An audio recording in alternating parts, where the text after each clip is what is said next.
You think victim mentality is about weakness. It's not. It's about comfort. And in a minute, I'm going to tell you what it quietly gives you that you don't want to admit you enjoy. Because once you see it, you won't be able to unsee why you stayed stuck longer than you should have. Stay. You didn't become the victim by accident. You became it because it worked. It made pain make sense. It gave chaos a story. It explained disappointment without forcing change. And in a second, I'll tell you what problem it solved back then. And why letting it keep solving it now is destroying you quietly. Here's the first uncomfortable truth. Victim mentality is efficient. No responsibility. No risk. No exposure. Just reasons. You don't fail. You're failed.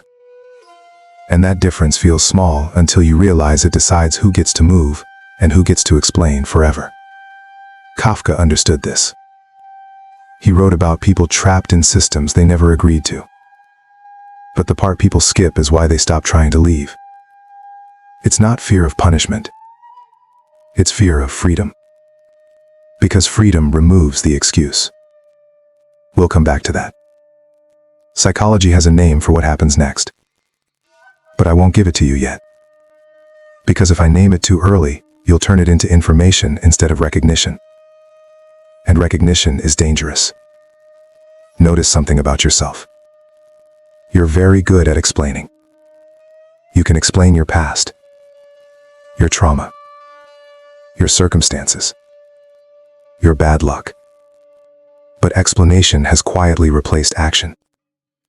And the longer you explain, the harder it becomes to move without betraying the story that's been protecting you. Here's a warning most people ignore. The longer you stay a victim, the more your identity depends on it. And when identity is involved, change feels like self-destruction.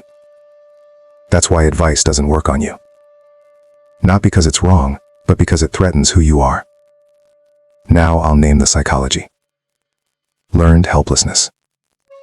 Not when you can't act, but when you stop believing action matters. You don't quit loudly. You quit internally. You call it realism. But it's fear with better vocabulary.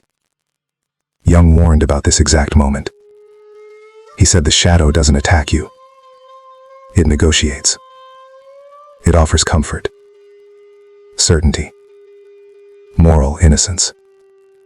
And it makes one promise that keeps you loyal to the victim role. You won't have to risk being wrong as the author of your own life. Let's expose the reward. Victim mentality gives you certainty. If you're the victim, the future is predictable. Disappointing, yes, but predictable. Growth would introduce uncertainty, failure, embarrassment, responsibility. And responsibility is terrifying when your self-worth depends on being wronged.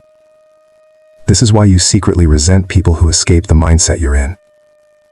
Not because they're lucky, but because their existence threatens your explanation. If they can leave, then staying becomes a choice. And choice collapses the story.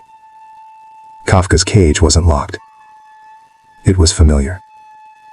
And familiarity feels safer than freedom when freedom demands ownership. That's why the door stays closed. Not by force. By loyalty. Here's the part most people never say out loud. Victim mentality protects your innocence. If you're wronged, you're not responsible. If you're not responsible, you don't have to risk failing on your own terms. You can lose without being exposed. That's the deal. Jung said, until you make the unconscious conscious, it will direct your life, and you will call it fate. Victim mentality is unconscious loyalty to a version of you that survived by staying small. But survival is not the same as living. So here's the real question. Not why did this happen to me? But who would I be if I stopped needing this story? That question feels dangerous for a reason. Because on the other side of victimhood is accountability. And accountability has no audience. No applause. No sympathy. Just freedom. Messy. Uncomfortable. Real. Victim mentality is easy. That's why it cost you everything.